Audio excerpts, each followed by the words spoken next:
Hi, my name's Lindsay and I'm an applications engineer at Hawkridge Systems. Today we're going to be covering how to set up your SOLIDWORKS CAM tool tree. So how to adjust the tools, how to save the tools back to the database, as well as how to replace the tools when they're in use. So we're going to start by selecting that tool tree. So the tool tree can be found at the very end of your design tree. And you'll see that I have my tool crib selected. So if I do want to change that before I start programming, I can right click on that tool crib and choose Edit Definition. And this is going to open up my tool crib settings. So this can also be found in the machine settings within SOLIDWORKS CAM. So I can change the tool crib by selecting from my available tool cribs. So if I select tool crib 1, choose select, you'll see this one is actually empty. And I'll go back to tool crib 2, choose select, and I've got a few tools in here. So I'm going to use that tool crib. And there are a whole bunch of different options in here for adding and editing, removing the tools from the tool crib. We can also press OK and change them from within this tab. So if I want to remove one of these tools, so let's say I want to remove this tab tool, I can just right click on the tool and choose delete. It's going to go ahead and delete the tab tool from my list. And then that's one way of removing the tools. Now, this tool will be removed for this specific part, but when you do open a new part with the same tool crib, it will still be in there. So in order to remove it completely, you can right click on that tool crib and you can choose Save Tool Crib to Technology Database. So if I save this back to the database, it will save all of the settings that I change within this file. If I want to edit any of the tools, I can right click on the tool and choose Edit Definition. It's going to open up the tool parameters and I can go ahead and make any of the changes to the tool, to the holder, or to the station as well. So all of those settings are set up inside the actual tool parameters. And I can edit any of those tools. What I can also do is right click on the tool crib and I can update all the tools from the technology database. So if I've made changes to some of these tools and I don't want those changes to take into account anymore, I can go ahead and choose Update All Tools from the technology database, and it's just going to update all the settings back to these tools. Also, in the right click menu for the tool crib at the top, you can add a tool from the library, or I can just create a new tool from scratch. So if I choose Add Tool from the library, I can open up my library settings. I can choose the tool type from the drop down at the top here. So if I want a countersink tool, I maybe want to choose this first one here. And again, you can take a look at the preview. I can rotate this preview around. I can also filter by different sizes, tool materials, that kind of thing. And then once I've got the tool that I want, I can press OK, and it's going to add that in. What I can also do is right click on that tool crib and choose New Tool. And this is going to allow me to just create the tool from scratch. So again, I'm going to choose the tool type. So if I do want that countersink, I can choose countersink. And then I would just start typing in the information that I want. And again, this is just the tool. It's not the holder that's associated with it or anything like that. So this is just creating a completely new tool. If I right click on any of the tools themselves, we've also got a full right click menu. So Edit Definition again was to edit the actual tool. And then we've also got Update Tool from Technology Database. So if we right clicked on the tool crib at the top, we could update the whole tool crib. But with this one, I can actually just update one tool at a time. I can add a tool from the library, not just by right clicking on the tool crib at the top, but also by right clicking on any tool. Same with New Tool. I can also replace this tool. So once I put tool paths on this, I'll show you that. I can also save the tool.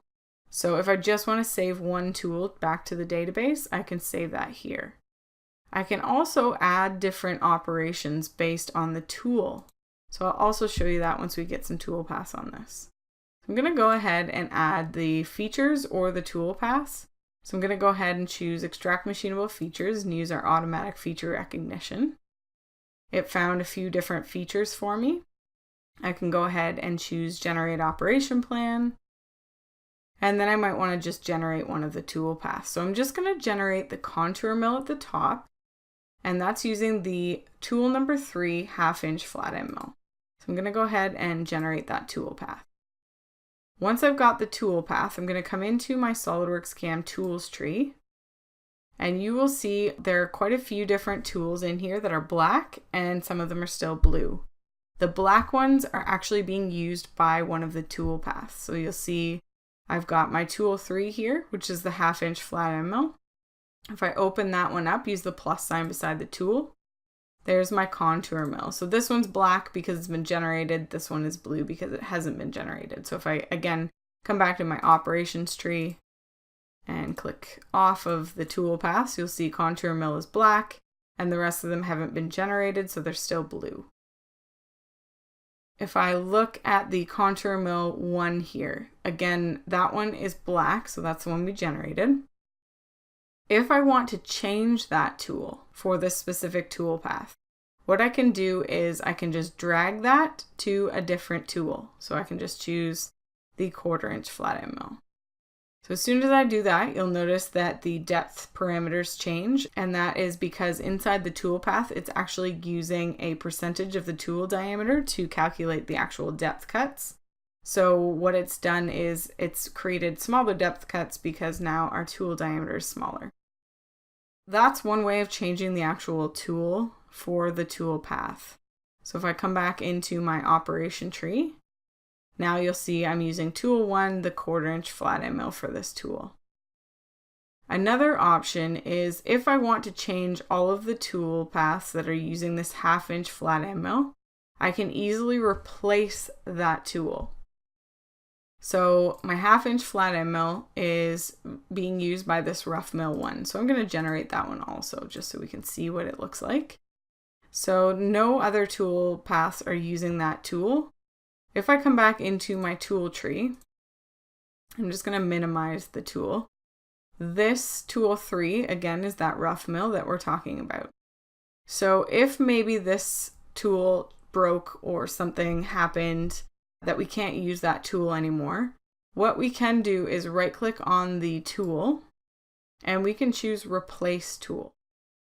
So I can just replace this tool altogether, and it's telling me, do you want to continue because this tool is actually being used by one operation? Yes, I want to continue, and then I can go ahead and choose my new tool. If I scroll down here, and again, you can filter by size, but if I'm looking for maybe a 3/8 tool, and I want to use that instead, I can press OK. And now I'm using that 3/8 tool for my rough mill. If I come back into my operation tree, tool 3 is now the 3/8 tool.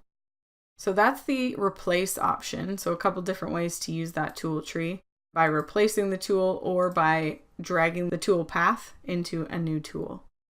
If I do want to use a specific tool for a specific tool path, another option I can do is by right clicking on the tool. So let's say I want to use this 1/4-inch flat end mill to actually rough this feature as well. So I want to maybe use 3/8 to come in here and rough it first, and then I want to use the 1/4-inch to rough it a second time.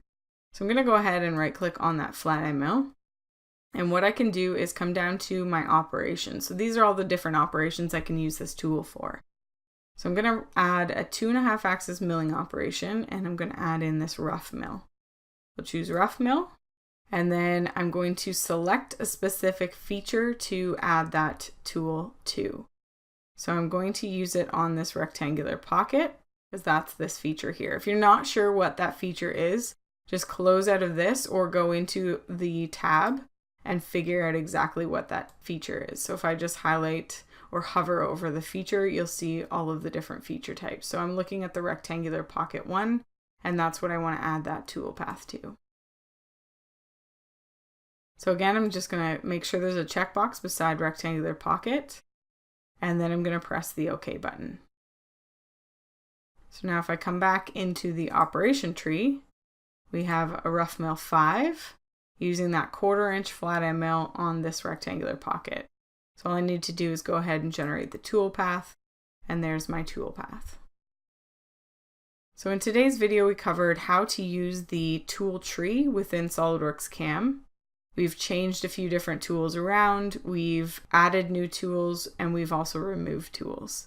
So this is a really quick and easy way to adjust tools and your tool crib within SOLIDWORKS CAM. Thanks for watching.